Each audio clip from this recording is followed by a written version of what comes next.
2019 সালে 2019 সালে একবার বাবা মাম্পির বাড়িতে আসে, মানে ইসেতে, শিলিগুড়ি বাবুপাড়াতে। শুনে তো আমি যাব বলে খুব মানে হয়ে আছি, বাবা আসছে এখানে। বাবা তো মানে বাবাকে ওরা নিয়ে পার্সোনাল ওরা নিয়ে আসছিলেন। যাই হোক, আমরা যাবো, সারাদিন কাজকর্ম শেষ করতে করতে সন্ধ্যাবেলা গেছি আর কি, 5টার দিকে প্রায়। অত ভিড়ের মধ্যে গিয়ে উঠেছি, আর বাড়িতে ওদের একটা অনুষ্ঠান ছিল, সেটাও আমার জানা ছিল না। যাই হোক, বাবা আসছে, আমরা যাব, একটাই আমার ছিল মানে টার্গেট। গিয়ে মানে ভিড়ের মধ্যে বাইরে মানে দরজার পাশে মানে কোনো মতে একটু দাঁড়িয়েছি। বাবা মানে ঢোকার সাথে সাথে বাবা দূর থেকে দেখে আমাকে হাত দিয়ে ইশারা করে ডাকছে। বাবা ওই লোকজন সব ভক্তদের সরিয়ে আমি সামনে যাওয়ার সাথে সাথে বাবা আমাকে এমন সুন্দর করুণ সুরে আমাকে বললেন, মানে রিকোয়েস্ট করার মতো, মা আমি না তোমার ওখানে থাকবো এরপরে এরপরে আমি আর তখন কথা উত্তর দিতে পারছি না। কতক্ষণ পরে বলছি, বাবা এটা তো তোমারই বাড়ি, তোমার যখন ইচ্ছা তুমি এসো। যাই হোক, আর বাবা অন্তর্যামী সব জানতে পেরেছিলেন আমার এখানে আসেন দেখে। অনেক ভক্তরা একটু অফেন্ডেড, শুধু জ্যোৎস্নাদের বাড়িতে কেন উঠবে, আমাদের কেন আমাদের বাড়িতে আসেন না।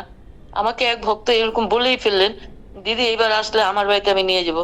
আমি বললাম তখন, দেখো আমি তো বাবাকে নিয়ে আসি না, বাবা আসেন, আর বাবা তো সবার, তোমরা নিয়ে যাবে, আমি কি তাতে বাধা দেবো? বাবা যদি যাবেন, আমার তো তাতে কোনো আপত্তি নেই।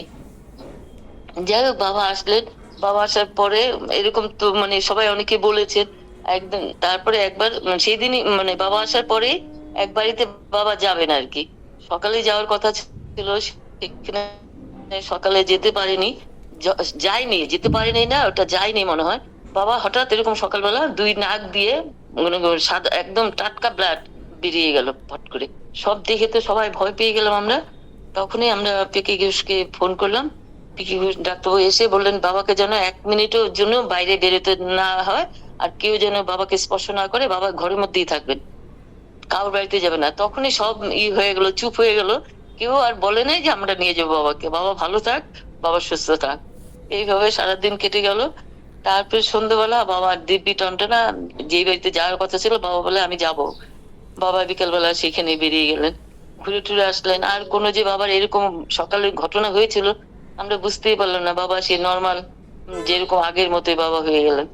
এটাই বাবাকে মানে বাবাকে যে সবাই মানে নেওয়ার জন্য ব্যস্ত হয়, বাবা কাউকে নাও করলেন না, কিন্তু সবার ভিতরে একটা ভয় ঢুকে গেলো, না বাবাকে এখন আর নেবো না আমরা।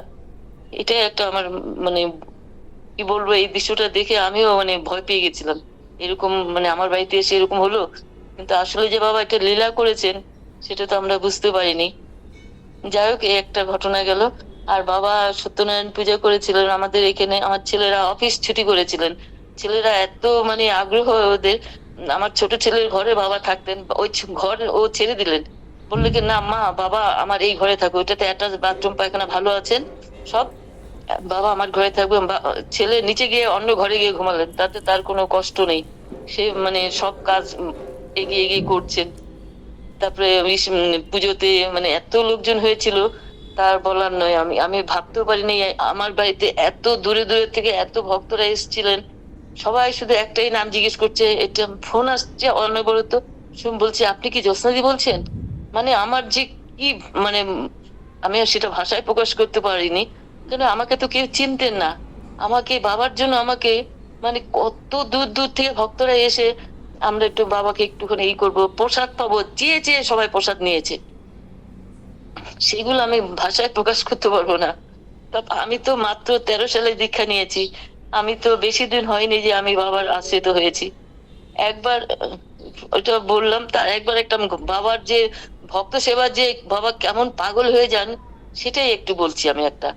একবার আমি মানে শিলিগুড়িতে, এটা সত্যনারায়ণ পূজাটা গেল, একবার শিলিগুড়িতে বাবা শিলিগুড়িতে আসেননি বাবা।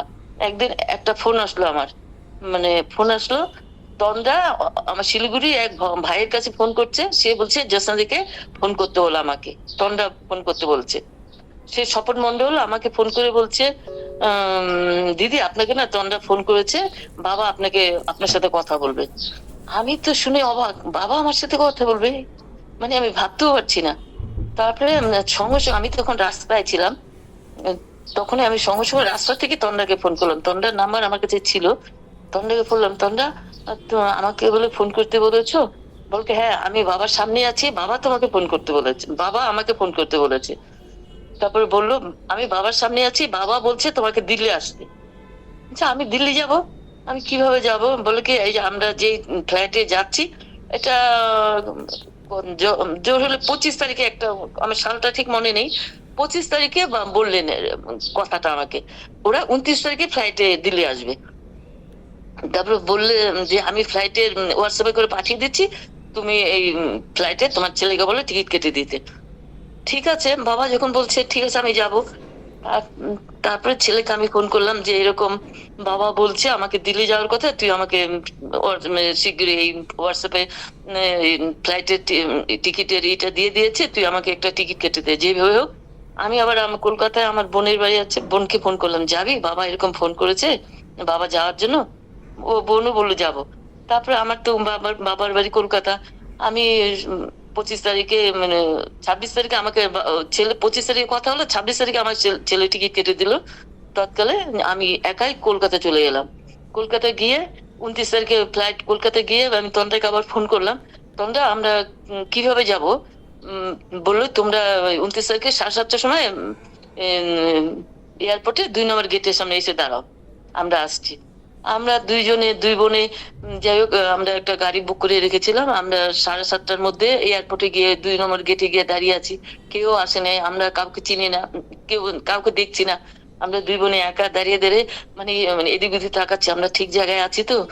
কিছুক্ষণ দেখি প্রতীকদার বউ, তারপর দেখছি গণেশ দা, তারপরে মানে এই করতে করতে তারপর দেখি ডক্টর গড়াই, এরকম করতে করতে প্রায় আমরা 18-19 জন হয়ে গেলাম।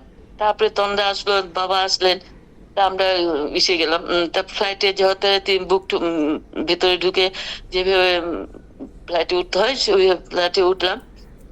আমরা গিয়ে দিল্লিতে পৌঁছালাম। দিল্লিতে আমরা পৌঁছেছি, আমরা একটু ব্যাক সাইডে মানে চলে গেছিলাম। আমাদের দিল্লিতে যারা আমাদের নিতে এসেছিলেন তারা আমাদের খুঁজে পাননি, অনেকক্ষণ আমরা ঘুরেছি। ঘুরে টুরে ওরা একটা বাস আর একটা প্রাইভেট কার নিয়ে আসছে।